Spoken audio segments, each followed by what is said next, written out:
Malam Lailatul Qadar bukanlah malam biasa. Ia adalah saat ketika langit dan bumi bersatu dalam keheningan yang penuh rahasia, menyajikan sejuta keajaiban yang menggetarkan jiwa. Umat Islam menantikan malam ini dengan penuh harap, karena setiap detiknya menyimpan anugerah dan keberkahan yang melimpah. Di balik keremangan malam, terpatri kisah agung Rasulullah Shallallahu Alaihi Wasallam yang menghidupkan keindahan malam tersebut. Saat Lailatul Qadar menyapa, Rasulullah merasakan getaran ilahi yang mendalam, seakan setiap hembusan angin membawa bisikan rahmat dan petunjuknya. Momen itu bukan hanya saksi atas keajaiban langit, melainkan juga perjalanan spiritual yang menyatukan hati umat menuju cahaya petunjuk yang abadi. Lantas, seperti apa kisah Rasulullah Shallallahu Alaihi Wasallam ketika malam Lailatul Qadar? Bagaimana kebenaran dari kisah Rasulullah mendapatkan Lailatul Qadar ini? Mari simak kisah lengkapnya sampai akhir agar kita tidak keliru dalam memahaminya. Dengan menyimak secara utuh, kita dapat mengambil pelajaran berharga dan mengamalkannya dalam kehidupan sehari-hari, terutama dalam mencari keberkahan Lailatul Qadar.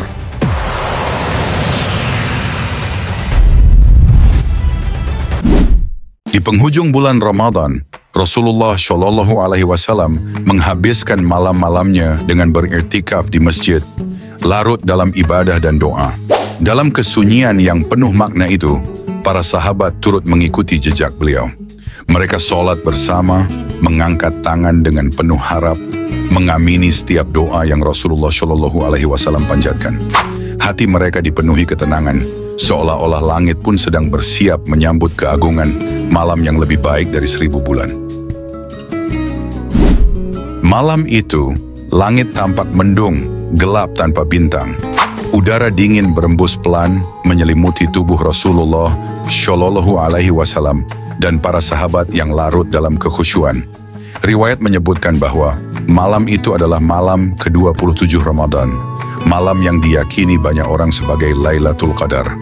Keheningan yang menyelimuti bumi tiba-tiba dipecah oleh suara rintik hujan yang perlahan berubah menjadi deras.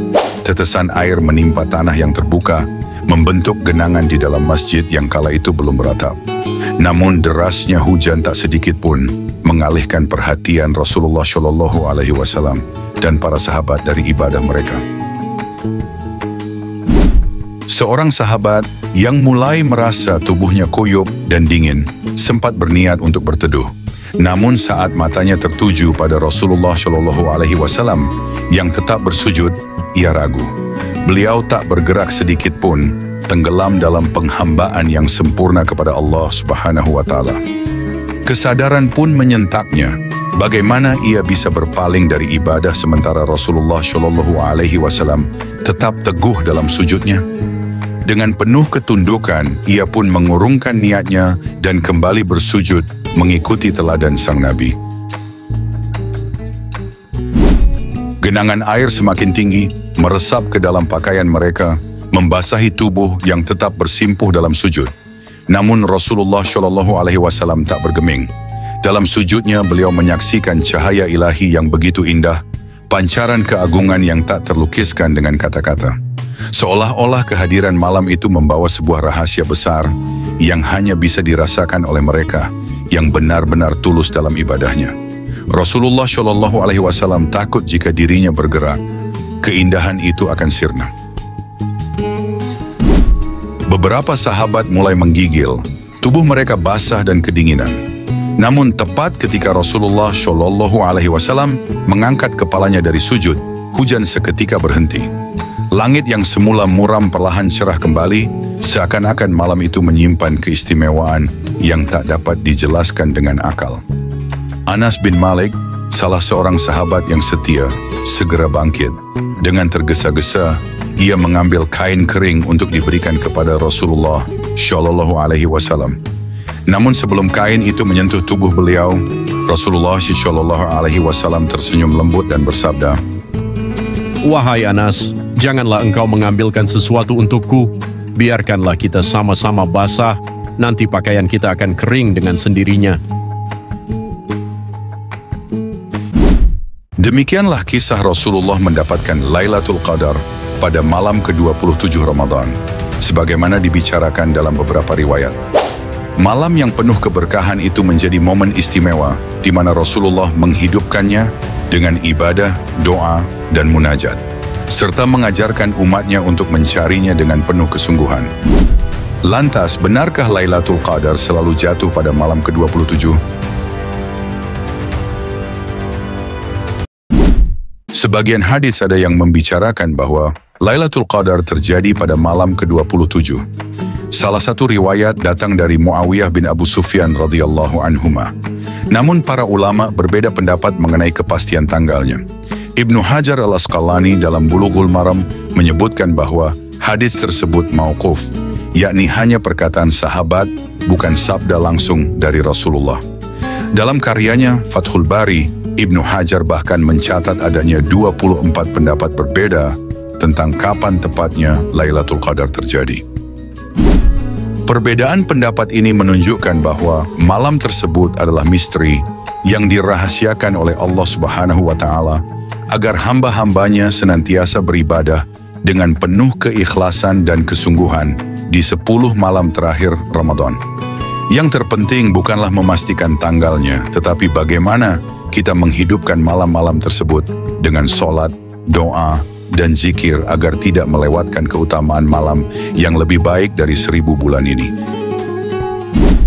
Pendapat bahwa Lailatul Qadar jatuh pada malam ke-27 juga didukung oleh Ubay bin Ka'ab radhiyallahu anhu.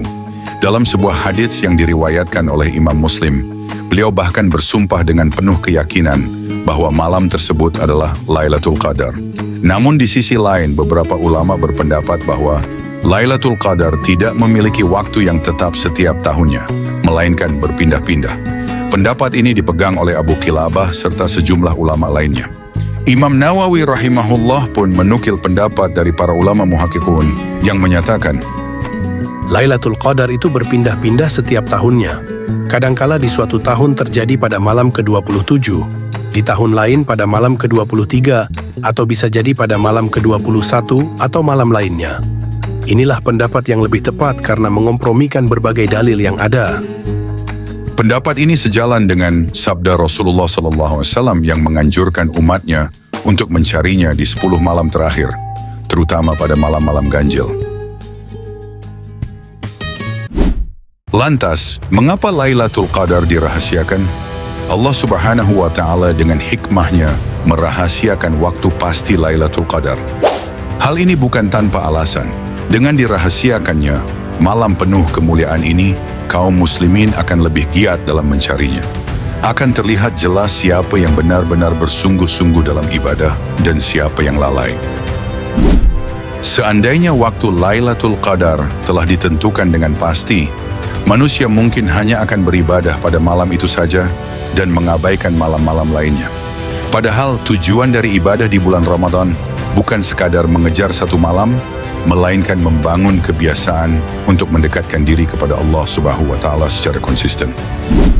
Oleh karena itu, Rasulullah Shallallahu Alaihi Wasallam menganjurkan umatnya untuk menghidupkan 10 malam terakhir Ramadan dengan penuh keimanan dan keikhlasan.